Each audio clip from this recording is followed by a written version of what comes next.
یہ قرآن ایک بابرکت کتاب ہے جسے ہم نے آپ صلی اللہ علیہ وسلم پر نازل کیا تاکہ لوگ اس پہ غور اور فکر کریں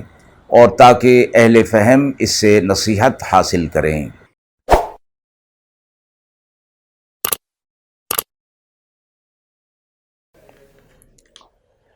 بسم اللہ الرحمن الرحیم۔ السلام علیکم ورحمۃ اللہ وبرکاتہ۔ ناظرین کرام، درس قرآن مجید کے آج کے اس پروگرام میں ہم سورہ توبہ کی آیت نمبر 25 تا 27 کا ترجمہ اور تفسیر پیش کر رہے ہیں، اور آخر میں پوچھے گئے سوال کا جواب ہوگا۔ اعوذ باللہ من الشیطان الرجیم، بسم اللہ الرحمن الرحیم۔ لقد نصركم الله في مواطن كثيرة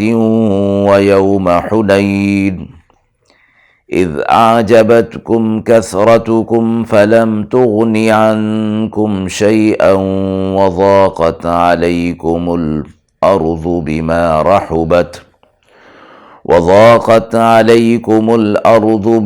رحبت ثم وليتم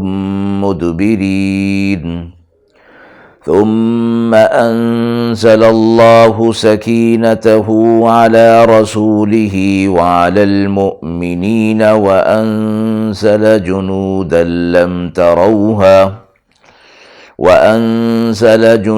لم تروها وعذب الذين كفروا وذلك جزاء الكافرين ثم يتوب الله من بعد ذلك على من يشاء والله غفور رحيم۔ آیت مبارکہ کا ترجمہ ملاحظہ فرمائیں۔ اللہ تمہاری مدد کر چکا بہت میدانوں میں، اور حنین کے دن بھی، جب تم خوش ہوئے اپنی کثرت پر، پھر وہ کام نہ آئی تمہارے، اور تنگ ہو گئی تم پر زمین باوجود اپنی فراخی کے، اور تم پیٹھ دے کر لوٹ گئے۔ پھر اللہ نے اپنی طرف سے تسکین نازل کی اپنے رسول صلی اللہ علیہ وسلم اور ایمان والوں پر، اور اتاری فوجیں کہ جنہیں تم نہیں دیکھ سکتے تھے، اور عذاب دیا کافروں کو، اور یہی سزا ہے کافروں کی۔ پھر توبہ نصیب کرے گا اللہ اس کے بعد جسے چاہے گا، اور اللہ بخشنے والا رحم کرنے والا ہے۔ آیات مذکورہ میں غزوہ حنین کے موقع پر شکست اور فتح اور اس کے ضمن میں بہت سے احکامات اور مسائل کا بیان ان آیات میں فرمایا گیا ہے۔ اللہ تبارک و تعالیٰ کا احسان آپ صلی اللہ علیہ وسلم اور ان کے ذریعے سے اہل ایمان پر جو ہوا، اس کا ذکر ان آیات کے اندر فرمایا گیا، اور خاص طور پر فرمایا گیا کہ پہلے بھی اور اس یوم حنین یعنی غزوہ حنین کے موقع پر اللہ رب العزت کی طرف سے تمہیں مدد پہنچی تھی۔ حنین مکہ مکرمہ اور طائف کے درمیان ایک مقام کا نام ہے جو مکہ مکرمہ سے 10 سے زیادہ میل کے فاصلے پر واقع ہے۔ رمضان 8 ہجری میں جب مکہ مکرمہ فتح ہو گیا اور قریش نے رسول اللہ صلی اللہ علیہ وسلم کے سامنے ہتھیار ڈال دیے، تو عرب کا ایک بہت بڑا مشہور اور بہادر قبیلہ اور مالدار قبیلہ تھا حوازن، جس کا نام آتا ہے، اس کی ایک شاخ طائف کے رہنے والے بنو ثقیف بھی تھے، جن میں یہ ہلچل مچ گئی، اور انہوں نے جمع ہو کر یہ کہنا شروع کر دیا کہ مسلمانوں نے چونکہ اب مکہ فتح کر لیا ہے، اور اس کے بعد اب ہو سکتا ہے کہ وہ ان کی طرف رخ کریں، لہٰذا ہمیں اپنے آپ کو مجتمع کر کے اور اپنی طاقت کو جمع کر کے مسلمانوں پر حملہ کر دینا چاہیے۔ اس کے لیے تیاری ہو گئی، اور اس تحریک کے لیڈر مالک بن عوف تھے، جو اس وقت تک ایمان نہیں لائے تھے، بعد میں وہ مسلمان ہو گئے تھے۔ انہوں نے اکثریت کی رائے کے ساتھ مل کر اپنے لیے جنگ کی تیاریاں شروع کر دی۔ رسول اللہ صلی اللہ علیہ وسلم کو بھی اس کی اطلاع مل گئی۔ مکہ مکرمہ میں ان کے خطرناک عزائم کی اطلاع آپ صلی اللہ علیہ وسلم کو جب ہوئی تو آپ صلی اللہ علیہ وسلم نے ان کے مقابلے پر جانے کا عزم فرمایا۔ مکہ مکرمہ پر حضرت عتاب بن اسید کو امیر بنایا اور حضرت معاذ بن جبل کو ان کے ساتھ لوگوں کی اسلامی تعلیمات سکھانے کے لیے چھوڑ دیا اور قریش مکہ سے اسلحہ اور سامان جنگ عاریتاً لے لیا۔ اس موقع پر فرمایا حضرت صلی اللہ علیہ وسلم 14,000 صحابہ اکرام کا لشکر لے کر اس جہاد کی طرف یعنی جہاد حنین کی طرف متوجہ ہوئے، جن میں 12,000 انصار مدینہ تھے اور اطراف مکہ کے لوگوں میں سے جو بوقت صلح مسلمان ہو گئے تھے وہ بھی ان کے اندر شامل تھے۔ آپ صلی اللہ علیہ وسلم مقام حنین پر پہنچ کر مسلمانوں نے پڑاؤ ڈال دیا تو حضرت سہیل بن حنظلہ رضی اللہ تعالی عنہ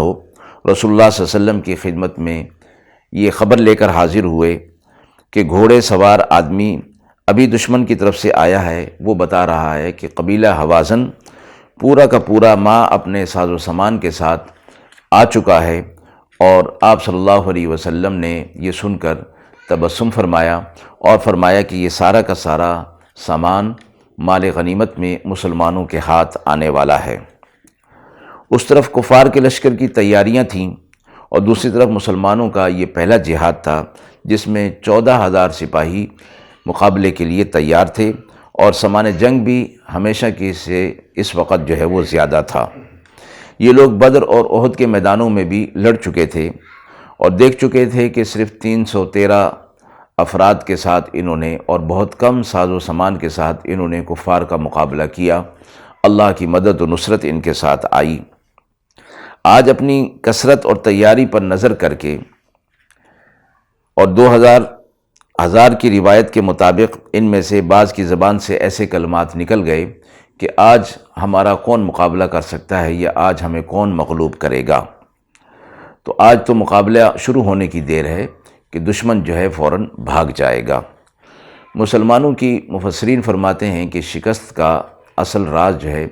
یہ خود بینی اور اپنی کثرت پر ناز کرنا تھا۔ اللہ تبارک و تعالیٰ کو یہ ادا پسند نہ آئی اور اپنی طاقت پر کہ کوئی بھروسہ کرے، اللہ تعالیٰ کی مدد و نصرت سے نظر جو ہے وہ پھیر لے۔ چنانچہ مسلمانوں کو سبق کچھ اس طرح ملا کہ قبیلہ حوازن نے قرارداد کے مطابق یک بارگی حملہ کیا اور اس کے جو چھپے ہوئے دستے تھے وہ چاروں طرف سے انہوں نے مسلمانوں کو گھیر لیا، تو مسلمانوں کے پاؤں اکھڑنے لگے اور وہ میدان چھوڑ کر بھاگنے لگے، جیسے کہ اس آیت کے اندر فرمایا گیا کہ تم جو ہے وہ تمہارے قدم اکھڑ گئے اور زمین تم پر باوجود اپنی فراخی کے تنگ ہو گئی تھی۔ تو فرمایا کہ صحابہ اکرام بھی یہ چاہتے تھے کہ اب مزید آگے نہ بڑھا جائے، لیکن آپ صلی اللہ علیہ وسلم اپنے چند صحابہ کے ساتھ بدستور آگے بڑھ رہے تھے۔ یہ حالت دیکھ کر آپ صلی اللہ علیہ وسلم نے حضرت عباس رضی اللہ تعالیٰ عنہ سے فرمایا کہ وہ بلند آواز سے صحابہ اکرام کو پکاریں کہ وہ کہاں ہیں کہ جنہوں نے جہاد پر بیعت لی تھی، اور وہ انصار کہاں ہیں جنہوں نے جان کی بازی لگانے کا وعدہ کیا تھا۔ حضرت عباس رضی اللہ تعالیٰ عنہ نے جب آواز لگائی تو صحابہ اکرام کے اندر جو ہے وہ ہمت اور ثابت قدمی آ گئی اور فرمایا کہ وہ واپس لوٹ آئے اور بڑھ کر جو ہے پھر انہوں نے حملہ کیا۔ اللہ تبارک و تعالیٰ نے فرشتوں کو بھی نازل کیا اور یہ فرمایا کہ وَأَنزَلَ جُنُودًا لَّمْ تَرَوْهَا، کہ ہم نے وہ لشکر نازل کیا جنہیں تم دیکھ نہیں سکتے تھے، مراد فرشتوں کا لشکر ہے۔ ان کا کمانڈر مالک بن عوف اپنے اہل و عیال سمیت واپس لوٹ گیا، بھاگ گیا اور طائف کے قلعے میں جا کر چھپ گیا۔ پوری قوم بھاگ کھڑی ہوئی، ان کے 70 سردار مارے گئے اور ان کا سامان مسلمانوں کے قبضے میں آ گیا۔ اور روایت میں آتا ہے کہ 6,000 جنگی قیدی بنے، 24,000 اونٹ، 40,000 بکریاں، 4,000 اوقیہ چاندی ان کے ہاتھ میں آئی۔ پہلی اور دوسری آیت میں اسی بات کو بیان کیا گیا کہ مسلمانوں کو اپنے مجمع کی کثرت پر گھمنڈ ہو گیا تھا، پھر وہ کثرت تمہارے کسی کام نہ آ سکی۔ اللہ تعالیٰ نے پھر اپنی طرف سے تسلی آپ صلی اللہ علیہ وسلم اور اہل ایمان پر اتاری، نازل فرمائی اور فرشتوں کو ان کی مدد کے لیے نازل فرمایا۔ اس کے بعد فرمایا کہ ایسے فرشتے تھے جنہیں تم دیکھ نہیں سکتے تھے، یہ لشکر تمہاری مدد کے لیے آ گئے، تو اللہ تبارک و تعالی اس ذریعے سے ان کفار کو عذاب دینا چاہتا تھا، اور فرمایا کہ عام طریقے کے مطابق نہیں، یعنی زمین سے یا آسمان سے ان پر عذاب نازل ہو، بلکہ مسلمانوں کے ہاتھوں ان کو عذاب دینا چاہتا تھا کہ وہ مغلوب ہو جائیں اور وہ شکست کھا جائیں، ذلت آمیز شکست ان کے سامنے آئے، یہ بھی ایک عذاب کی صورت تھی۔ لیکن فرمایا کچھ لوگ ان میں ایسے بھی ہوں گے کہ جو ایمان لے آئیں گے، توبہ کی توفیق انہیں مل جائے گی، جس طرح کہ یہ مالک بن عوف تھا کہ بعد میں انہیں ایمان کی توفیق مل گئی، اور اسی طرح اور بھی بہت سارے لوگ تھے کہ جنہیں ایمان کی توفیق مل گئی، وہ ایمان لے آئے، توبہ طائب ہو گئے۔ اللہ بخشنے والا، رحم کرنے والا ہے۔ آیت کے حوالے سے سوال پوچھا گیا ہے کہ واقعہ حنین میں مسلمانوں کو کفار کے معاملے میں کیا ہدایات دی گئیں؟ فرمایا گیا کہ وفد حوازن کی درخواست پر ان کے جنگی قیدیوں کی واپسی کے وقت